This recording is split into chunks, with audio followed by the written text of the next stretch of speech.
We are going to be working on week 9, and we're working on percents and simple interest this week, and probably into early next week, depending on how things go.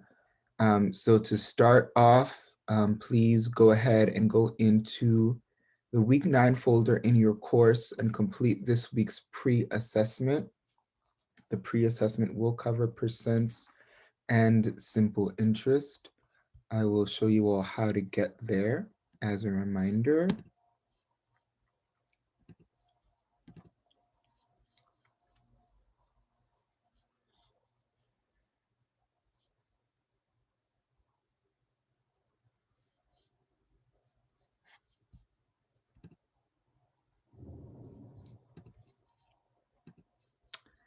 All right, so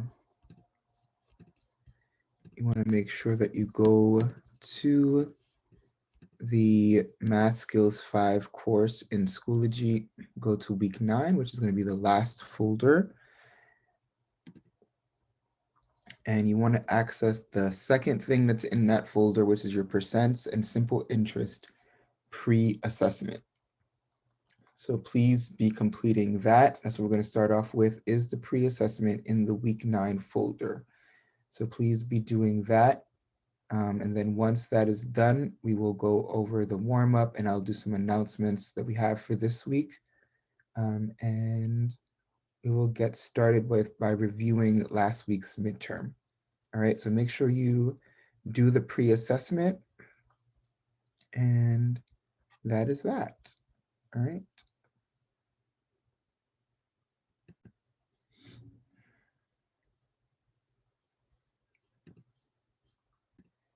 Make sure that that gets on the recording. So at 1:00 p.m., there will be a town hall today. So be sure to attend the town hall.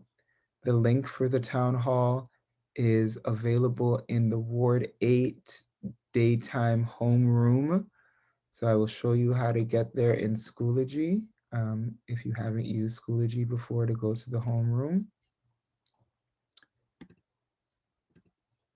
So in Schoology, you look for the Ward 8 daytime homeroom course. You're going to click on that. And just right here at the top, just like where I put my links for class, is the link to get into the town hall at 1 p.m. today.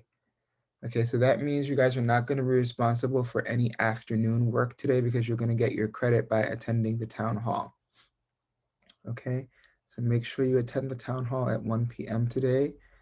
If for whatever reason you cannot attend the town hall today, but you do have questions, suggestions, or concerns, make sure you email Ms. Koya.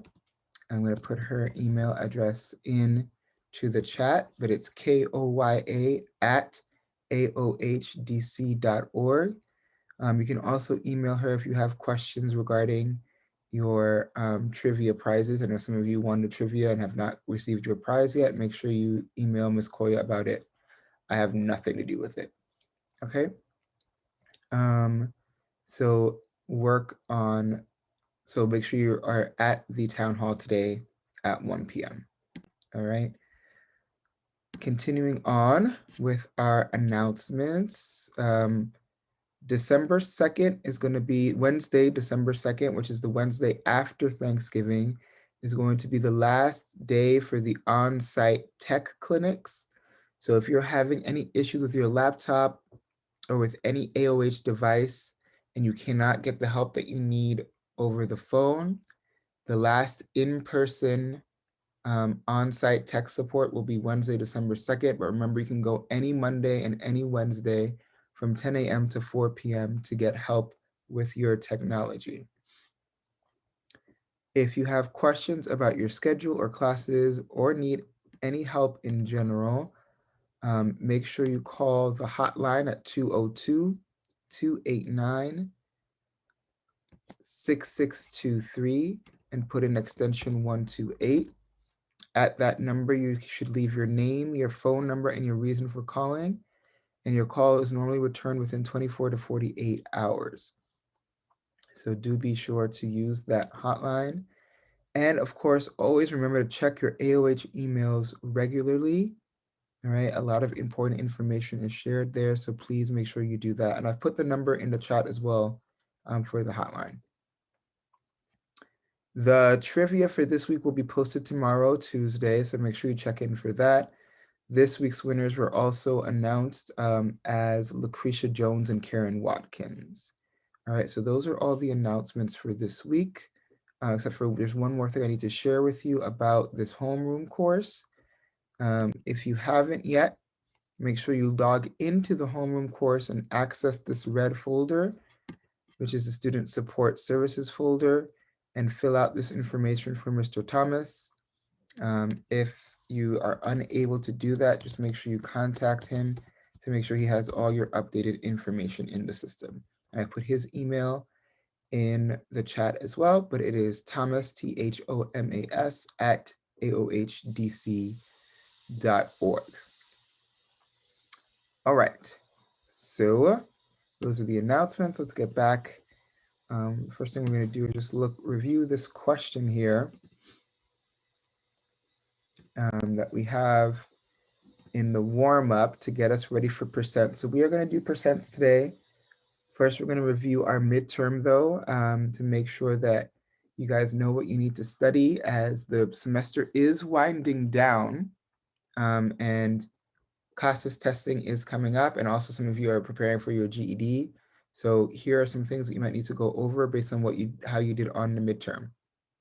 All right, but before that, a question about percent. It says a plane has a seating capacity of 160 passengers, 40 in first class, and the rest in economy class. The average first class ticket costs $1,200, and the average ticket in economy class is $400. The price of each first class ticket used to be $1,500. What percent decrease does the current price represent? So how do I find a percent decrease? What do I need to do? What are my steps? Any idea?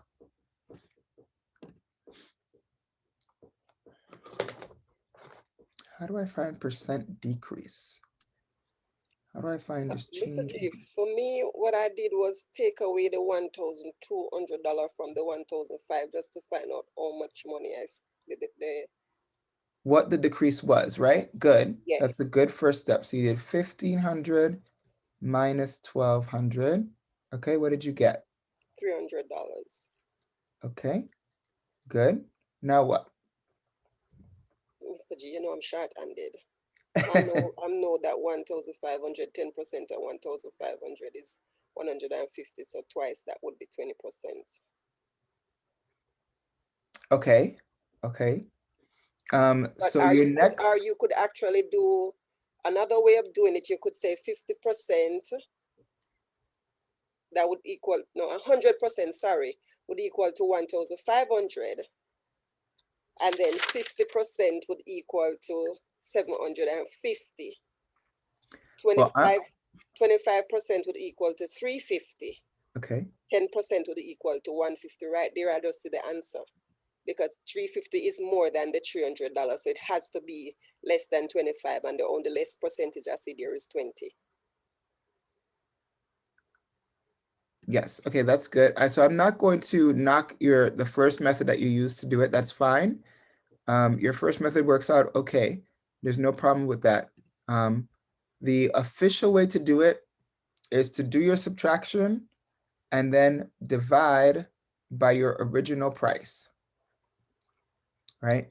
So you take your 300 divided by your 1,500, you're going to be left with 3 over 15, right? Which is the same as 1/5. And 1/5 as a percent is 20%. That's okay. That's easy too. Okay, so yeah, but the way that you thought it out, Miriam, is great, right? Because what that shows to me is that your processing is great, right? About those percentages, how the percentages work, and what you're looking for. So if that works for you and you got the answer easy, no problem. But the official way is always to when you're looking for percent decrease or increase, you subtract your numbers, right? You take your answer and divide it by the original price. Right, this was the So first step, subtract.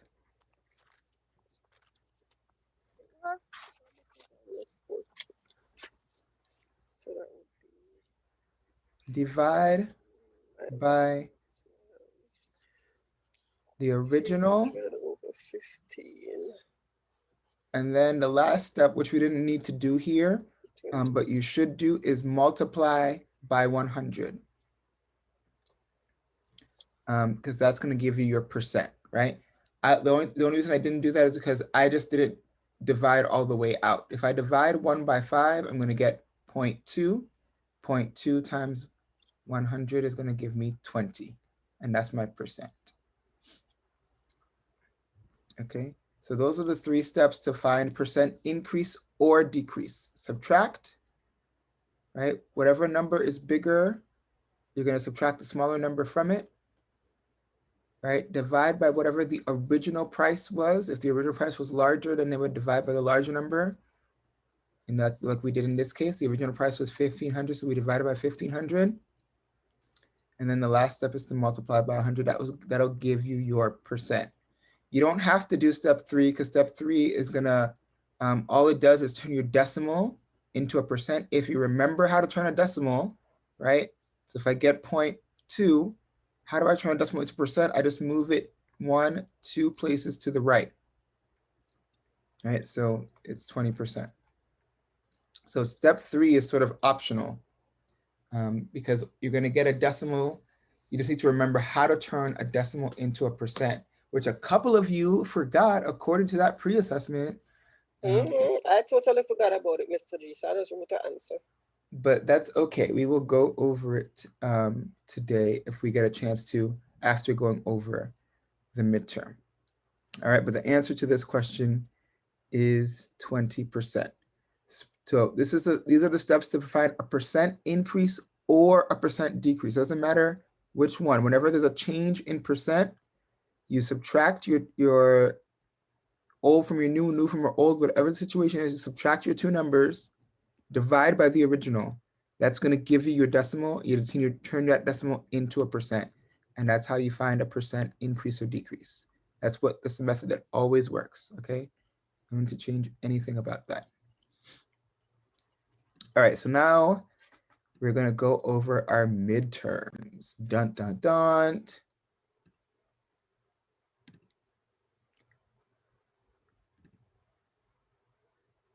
Oops, sorry, wrong week. That's week 8. So I'm just going to go pull up the midterm and we're going to look at the questions that were good and bad. All right, so we're going to go in order from the worst to the best. So basically, if the question was easy for you all, the easier the question was for you all, it's going to be towards the end. So we start with the harder questions for you all first. That's how this order is working. Okay. So which answer has all, notice the all is big and bold, all the possible values for the equation below. So we need to find all the possible values for x to make this equation true. So what values for x make this equation true? So we have to solve for this equation. And what the way that we do that, whenever we have an absolute value equation, right? We have an absolute value equation and it's set equal to an answer. So that means that there are going to be 2 answers. Whenever it's equal to a positive answer, we're going to have 2 possible answers.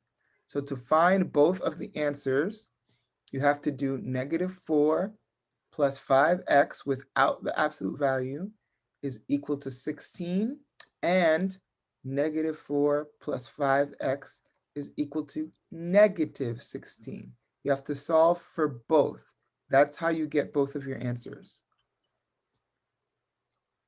All right, so we'll do the one on the left first. So I have -4 plus 5x. So I'm going to move the 4 over to where the 16 is by adding 4 to both sides. That cancels it out on the left. And now -16 plus 4 is going to give me what? -12. -12. I'm going to bring down the 5x. And my final step for solving is just to divide both sides by 5. So x is equal to -12/5. That's one of my answers, okay? By only finding one of the answers, I should already know what my overall answer is because there's no other choice that has -12/5. So my answer should be D, but let's check. Again, I'm going to add 4 to both sides. Cancels it out here. I have 5x is equal to 20. Divide both sides by 5. X is equal to 4. Okay, so what you have to remember is that when we're dealing with an absolute value equation and it's set equal to a positive number, you are always going to have 2 answers. And so the answer needs to be D, -12/5 and 4. Mr. D. Yes, sir. I got a question. Early we saw that when we have negative into the absolute value, the negative turn positive. Yes, that is correct. But remember that this is not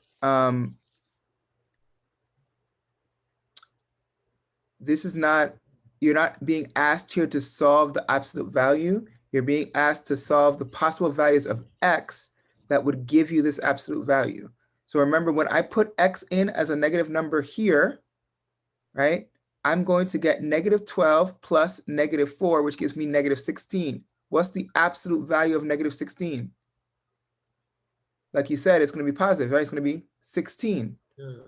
So I'm trying to find the value of x, not the absolute value, right? The difference would be if I said to you, Jules, what is the absolute value of -12, right? You would say to me the absolute value of -12 is 12, right? But if I ask you what is -12 plus x, what is the absolute value of that, right? You can't solve that because you don't know what x is. So this equation here is trying to ask you to figure out what are the possible values of x that makes this true, that makes this whole thing equal to 16. And so you need to have an answer here to figure out your value of x. You can't just say, oh, it's going to be 12 plus x. You can't just change it to that. You have to figure out what value of x will give you 16. That's what the question is asking you, right? And when we did this all together, remember that there are rules here for this. And just as a reminder, and I'll pull this up in another window, another tab, I mean. Sorry, I'm going to clear all the drawings so that you guys can see. But this is something that we went over in week number 5, okay? So if you guys need to go back over this, please go to week 5, watch the video and do the notes, because this is something that we covered in the notes as well, okay?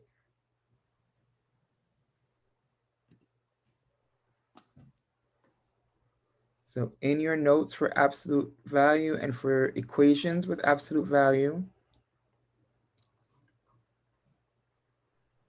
remember, if it is equal to a positive number, you have 2 solutions. If it's equal to a negative number, there's no solution.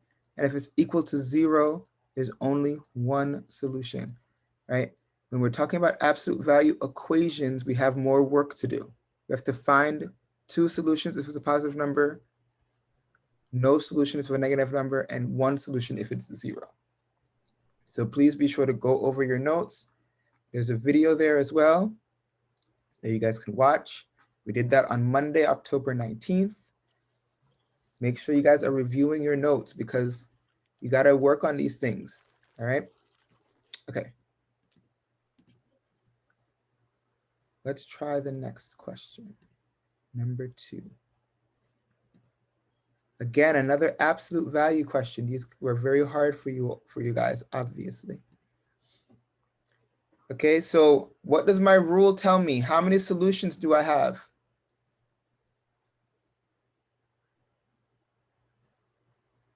Two. I have 2 solutions because it's equal to a positive number. So that means I have to set it up without the absolute value marks. I'm going to remove those and just say -2 minus 4x is equal to 34. And -2 minus 4x is equal to -34. And now I have to solve for x in both equations. All right, on the left, I'm going to add 2 to both sides because I have a negative. The opposite of negative is a positive. So I'm going to add 2 to both sides to get rid of the 2 over here. 34 plus 2 is going to give me 36.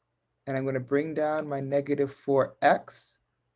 I'm trying to solve for x, so I want the x by itself. So I'm going to divide both sides by -4. That's going to give me a solution of x is equal to -9. All right, that's one solution. I know that I have 2, so I have to figure out the other side now. Now I have to add 2 to both sides again. It's going to cancel out the 2 here. -34 plus 2 is going to give me -32. I'm going to divide again both sides by -4. X is equal to 8. So my 2 solutions are x is equal to 9 and x is equal to 8. So my answer again is letter D. All right, so again, this information is in week 5. Review those notes, do those practices, watch that video, right? These were the 2 questions that were the hardest for people on this midterm. Make sure you review that week because clearly there's still some questions about this material. So make sure you review it, go over it, and do the practices. I can't do it for you. You have to work through it.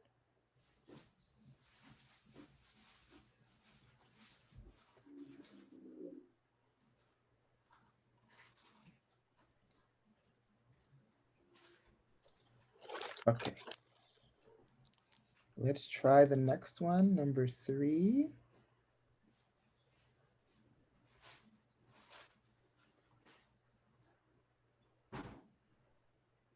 All right, this was exponents.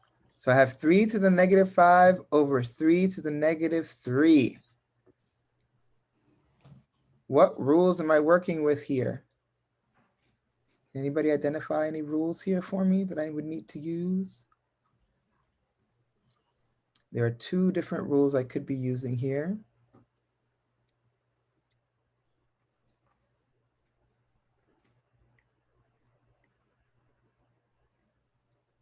So the 2 rules that I see are the quotient rule and the negative power rule.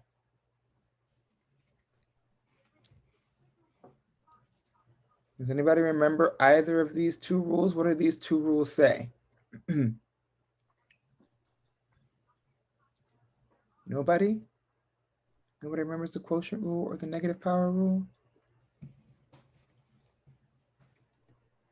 All right, well, let's use the quotient rule. The quotient rule says that when I see 2 numbers of the same base being divided and they have different exponents, I subtract the bottom exponent from the top exponent. So I do -5 minus -3. I have -5 minus -3. That means I end up with -2. So my answer should be 3 to the -2, right? But notice that that is not an option because I need to use my negative power rule. What does my negative power rule say? My negative power rule says that I can turn any negative power into a positive power by switching the location. So if it is a numerator, to make it positive, I just put it as a denominator. So 1 over 3 to the second power. So my answer should be B. So you have to use both rules, your quotient rule or your negative power rule. It doesn't matter what order you use them in, but you do have to use them to get your answer.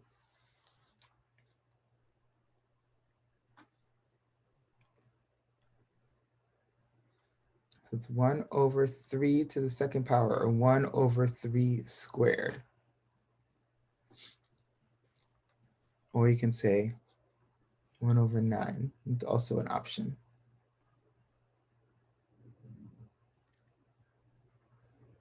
But that was not one of the options that I was giving to you. All right, so your exponent rules are still important. Make sure you're keeping up with your exponent rules and practicing that as well.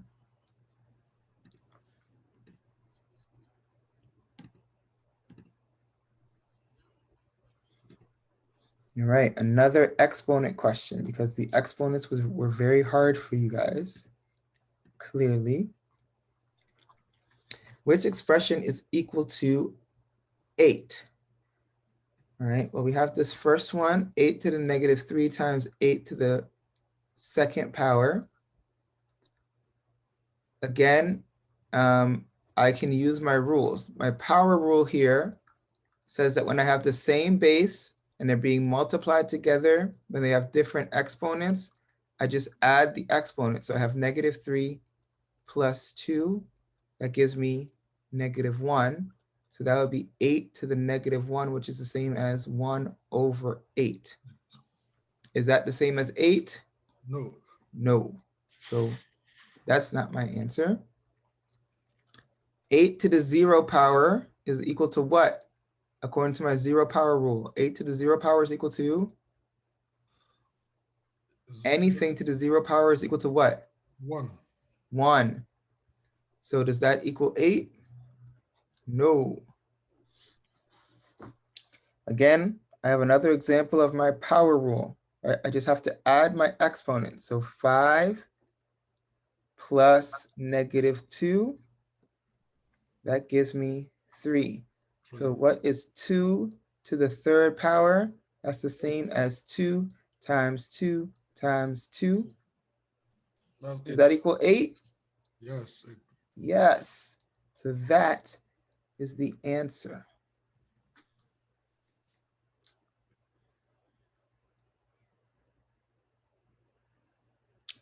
If I have -5 plus 2, which is this last one, I have -3, which is 1 over 2 to the third power. So that is not the correct answer. The correct answer is C, 2 to the 5th times 2 to the -2.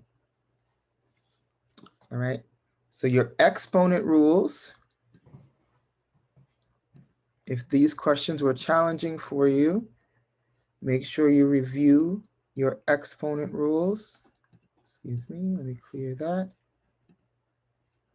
Your exponents are the week after the absolute value, so week 6. All right, so week 6 were your exponent rules. So you can click here. There's notes. There's also a handout. This little handout has a summary of your exponent rules. So you can download it and turn the page, because right now it's sideways. It's sideways because there's a lot of information on it. But the handout goes over all of your rules. So you have a little summary of each of your rules. The 0 rule, definition of an exponent, all of those rules are right there in a handy little handout for you. So week 6 is your exponent rules. Okay. Let's do the next question. Number 5. This is a fraction question, one of my favorites. It says a 7.15 H tire is 6 5/8 inches wide, and a 7.15 C tire is 4 3/4 inches wide. What is the difference in their widths? So this is a simple subtraction question using your fractions. So you have 2 options. You can subtract it as mixed numbers where you're working only with the fractions, right? So you have this option here, or you can convert them to to improper fractions and do the subtraction that way. So you can do 53/8 minus 16 plus 3 is 19/4. Okay, of course, you can't do any subtracting in any case until they have the same denominator. I cannot stress this enough, and I'm not sure, but it seems that I still have to remind you all that you cannot subtract fractions if they don't have the same denominator. Do not forget that. That is a fundamental rule of fractions. You cannot subtract them unless they have the same denominator. All right. So there's a couple ways I can give them the same denominator, but in this case, it's really easy because I know that 8 is a multiple of 4. I should just multiply this fraction by 2 to make it a fraction of 8. So 19 times 2 is going to give me 38. All right, so I will do 53 minus 38 to give me 15/8. All right, that'll be my answer, which I can then convert into a mixed number by doing 8 into 15. It's 1 7/8, which is my answer. Okay, over here, the same thing. I will convert it into a fraction of 8 by multiplying by 2. So now I have 5/8 minus 6/8. I can't take 6 from 5. So I have to borrow 1 from my 6, make it into a 5. Add the 1 as a fraction over here. So now I have 13/8.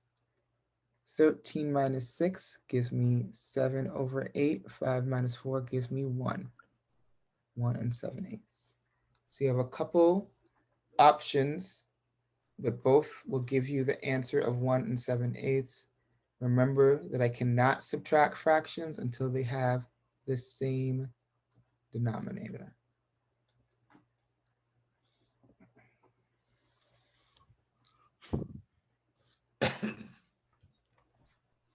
Fractions are essential.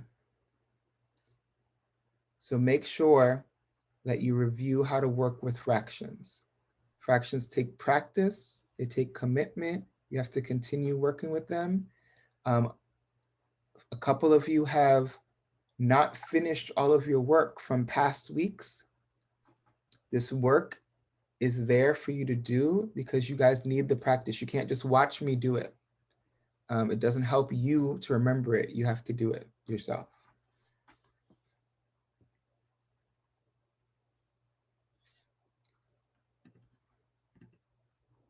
Mr. G, what week? With 8? For fractions? No, you say some of us didn't.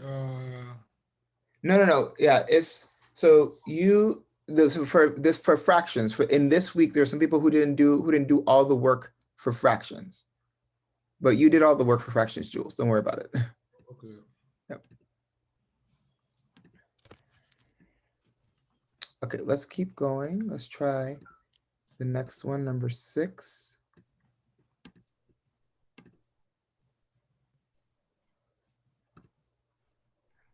All right, placing the following decimals in order. All right, so we have these decimals here, and we should put them in order. It says in line order, that means from the smallest to the biggest. Which one of these decimals is the smallest? And how do I know? 4. 0.4 is not the smallest. Oh, 6. 0.06 is the smallest. 6.06 is the Because smallest. there's a Take away 0 the here, 0. right? The Take 0 away is the the 0. smallest, so 0.06 is the smallest one. Good. What's next? Then 0.4. Nope. 0.2256. 0.2. 2 is smaller than 4, right? So Okay. that one is next. 0.4. Okay. Now which one? 0.4. 4. Now we have 0.4, right? Because it's next in number. Remember, you're always going for your place value, right? So 0.0, 0.2, 0.4, then which one? 0.55. Good. 0.550. All right, and then we have 2 that are 0.8. So which one comes first? 0.08. 0.804. Good. Sorry. And then 0.88, right? Because 80 is less than 88. So those are that's the order, right? From smallest to biggest. Always make sure you're looking at the number immediately after the decimal point first. All right, so it doesn't matter how big the decimal is. So a lot of you went with 0.4 first because it's the only one that has a single digit after the decimal, but that doesn't matter. That 4 is bigger than both the 0 and the 2. So make sure you're doing the place value.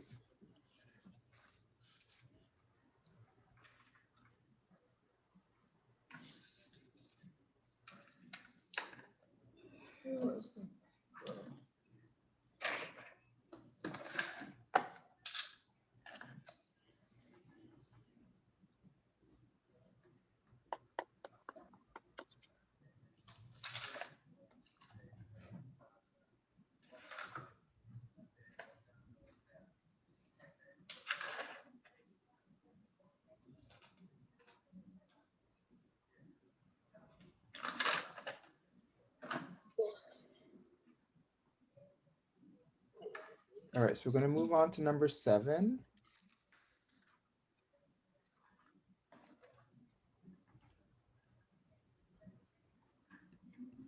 Okay. All right. 2 points are plotted on a number line, negative 11.2 and 3.3. What is the distance between these 2 points?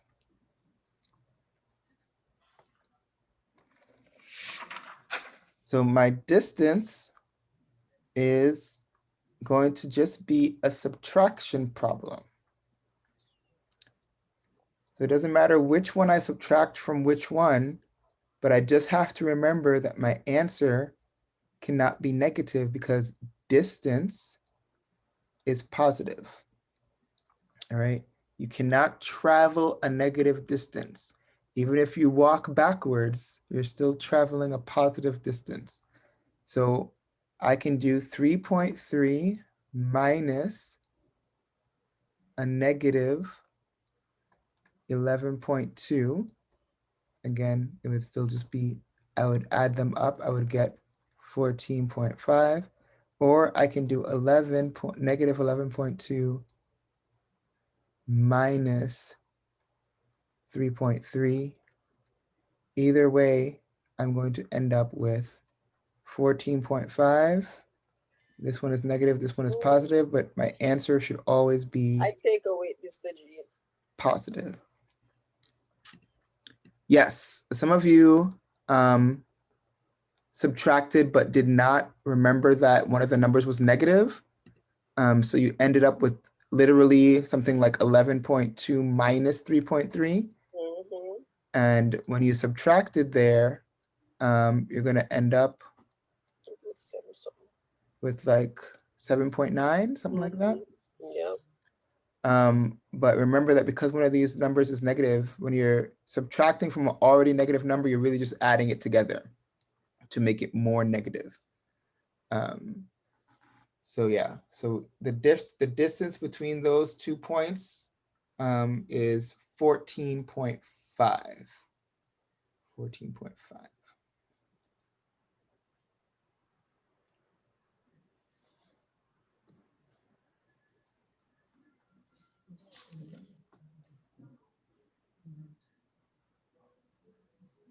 All right, let's go to the next one, number 8.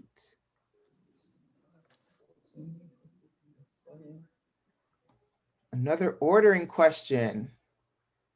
Put these in order from greatest to least. So from biggest. The bracket with 2 was a challenge for me. I couldn't replace that. So remember that anything inside of absolute value is positive, and this number is already positive. So the absolute value of 2 is 2. The absolute value of -2 would also be 2, right? But in this case, it's just the absolute value of 2. So which number is the biggest? The absolute value of 2, right? It has to be the biggest because it's the only positive number. Which number is the next biggest number? -2. Good, -2. Which number is the next biggest number? -3. -3. Okay, good. And then which number is next? Obviously, it would be -4, right? So that's your order from biggest to smallest. Remember, if I'm looking for the biggest number, 4, even though it is larger than 2, it does not have a greater value than 2 when we're talking about negatives, right? I don't want to owe somebody $4. I don't want to owe somebody any dollars, but I'd rather owe them $2 than owing them $4, right? This number 2 is -2 is bigger than -4. So that's the proper order from greatest to least. And again, week 5, if you want to review your absolute value, week 5.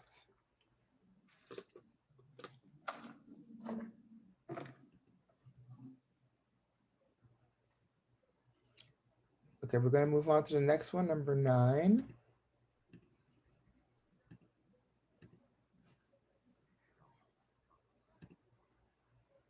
Okay, Annie can read 5 pages of her book in 8 minutes. At this rate, how long will it take her to read the entire 145-page book?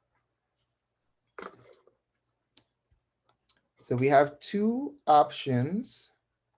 Can divide the 5 into 145, Mr. G, and then multiply it by 8? No. You can divide 5 by 8 and then multiply that by 145. Oh, okay. Yeah. So yeah, you can do 5 over 8 first and then do that division and then multiply it by 145, or you can set up the proportion. Okay, and then multiply the 8 and the 145 and then divide that by 5.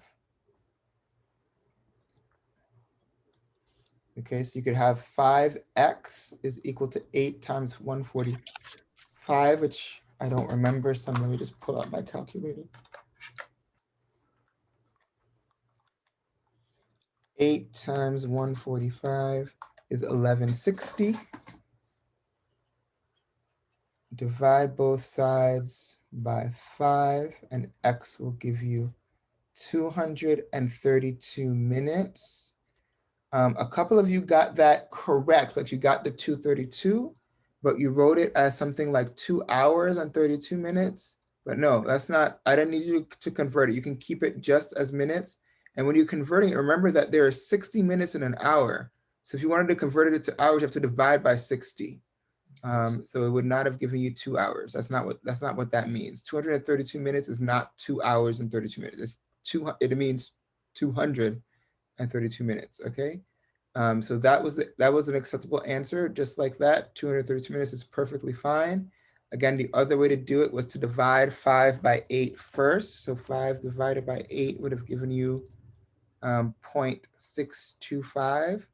So that's how many pages I can read in a minute.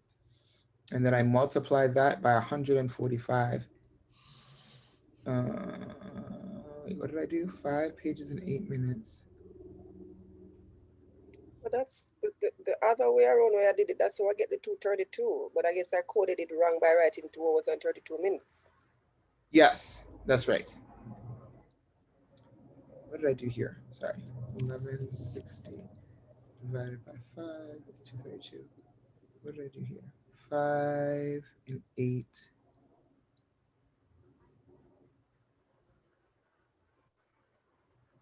Why am I not getting this answer? 5 pages in 8 minutes. So that'll be 3 hours and about 3 minutes, 8 minutes.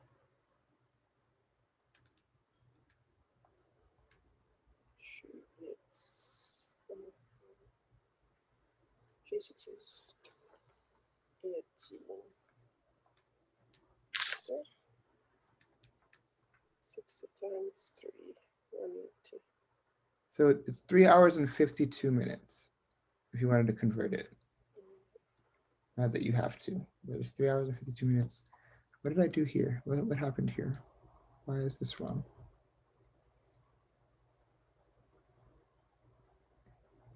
.625 times 145. That's not right.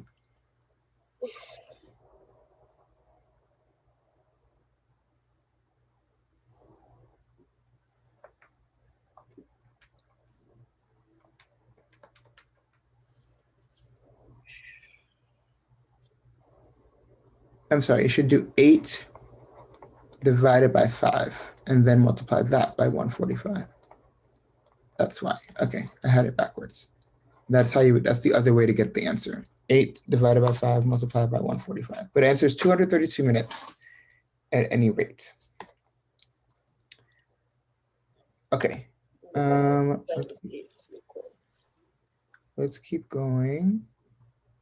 Number 10.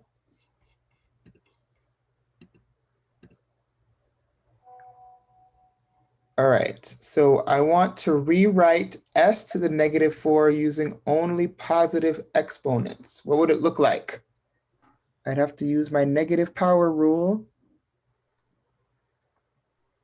right? So if I have s to the -4, I just rewrite it as 1 over s to the 4. That's it.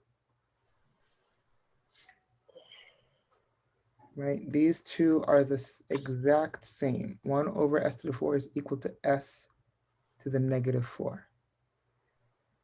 All right, so remember that. This is the negative power rule. This is the definition of the negative power rule.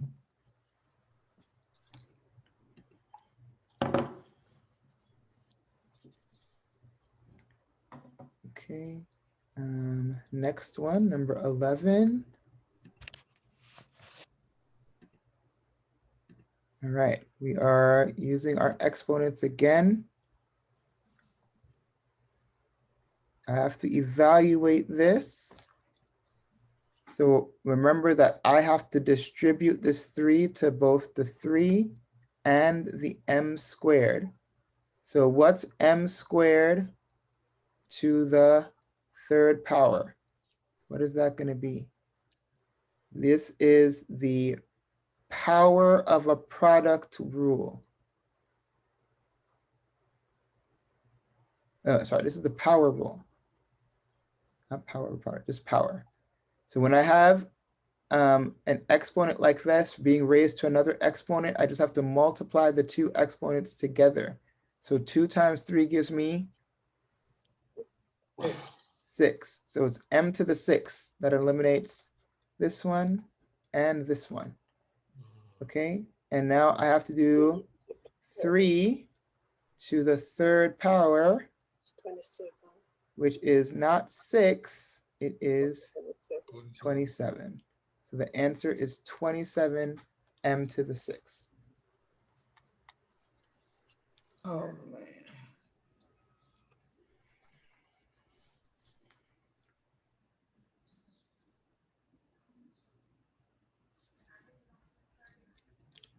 All right.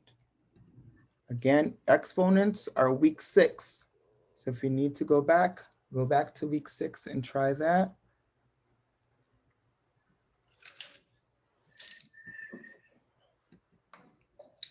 Week 6 was a month ago, though. Just, you know, if you're like, I forgot this, and it was only week 6, we're in week 9. It was 3 weeks according to Mr. G, right? But like a month ago, essentially, really. Actually, not even really a month. Never mind. Okay. Next one, number 12. I'm gonna try to finish all of these today. Which of the options below is the smallest? Yes, Mr. G did do this to you. So you have to evaluate each one. So 3 minus 7 is going to give you the absolute value of -4. The absolute value of -4 is equal to 4. The absolute value of 21 is 21.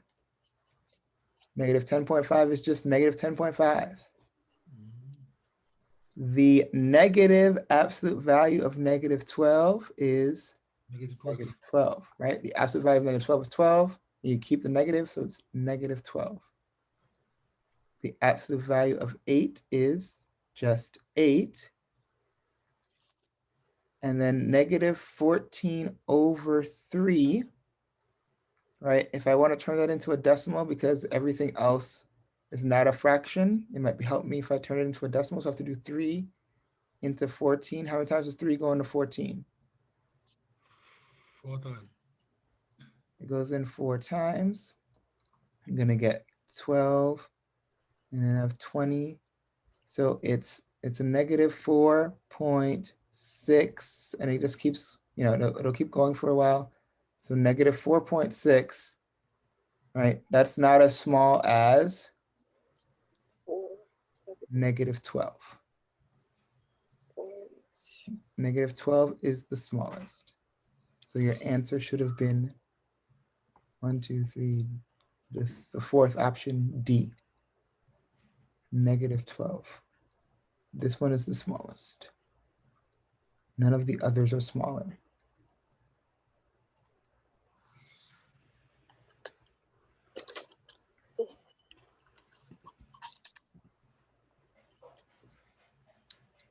All right, next one, number 13. This is just a straight up division question with your fractions. Remember, for your fractions, when we're dividing, we skip, flip, and multiply. That means we keep the first fraction, we skip it, we leave it alone. So we just write 4/7. We flip the second fraction. So instead of 20 over 1, we write 1 over 20. And we multiply the two of them together. I have 4 and I have 20 in opposite locations. I can help myself out by reducing by 4. So now I have 1 times 1, which is 1, and 7 times 5, which is 35. So my answer is 1/35.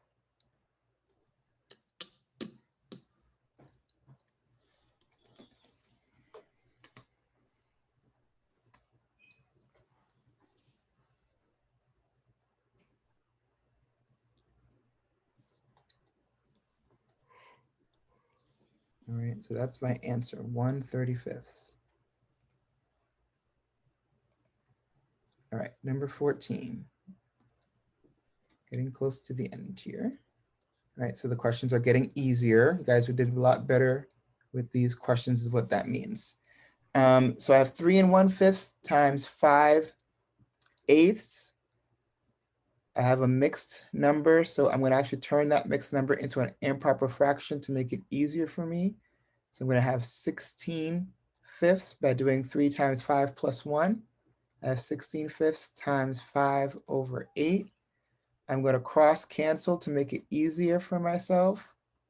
5 divided by 5 is 1. 5 divided by 5 is 1. I'm going to do 8 into both of these so that I have 2 times 1 is 2. 1 times 1 is 1. My answer is just 2. So Miriam, the first time through you got 2, and the second time through you changed your answer for some reason.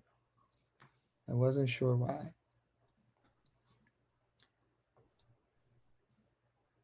All right, so the answer for number 14 is just 2. Well, 3 1/5 times 5/8, the answer is 2. All right, we're going to keep moving. These are getting much easier now. Number 15.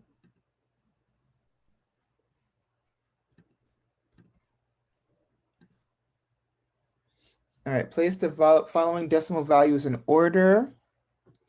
And we just drag them to the right spot, right? This was really straightforward. The smallest one is 0.844, followed by 0.8445.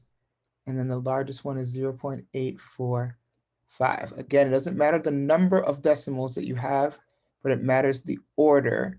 And if I line them up on top of each other, we can see that the first difference is at the third decimal number, right? These are both 4, but this one is 5. This 5 is bigger than both of those 4s. This is the largest one. And because there is a number that follows the second one, that's what makes it larger than the first one. So that's the order. 0.844, 0.8445, and then 0.845 is the order from least to greatest.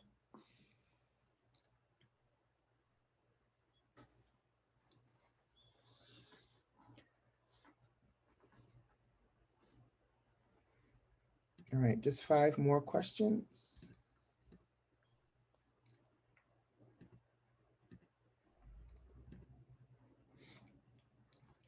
All right, 3/4 minus 2/3. Again, you cannot subtract fractions if they don't have the same denominator. So the answer to this was not 1/1. Okay, you have to make sure that you give them the same denominator. There's a couple ways to do that, but I just chose to cross multiply. 3 times 3 gives me 9. 4 times 2 gives me 8. And then multiply my denominators together, which gives me 12. So now I have 9 12ths minus 8 12ths, which gives me 1 12th.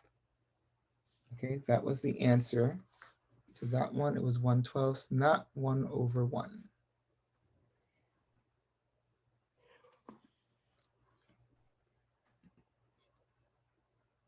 Almost done. We have just 4 more questions.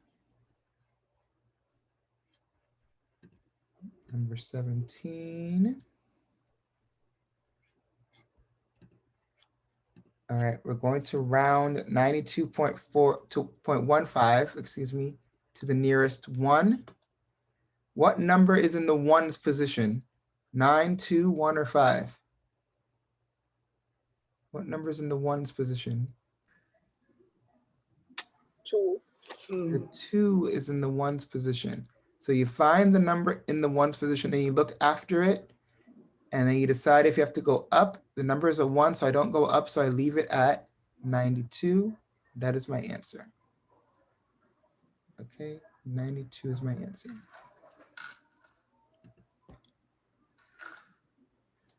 All right, last couple questions here. Number 18. This was a definition question. So what contains a whole number and a fraction? What kind of number contains a whole number and a fraction? Mixed number. A mixed number. That's all. That's all I was looking for. Are these two words, mixed number. A mixed number contains a whole number and a fraction, right? A mixed number like 3 1/2.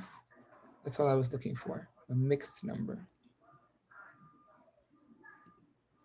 All right, two more, and then we're good to go.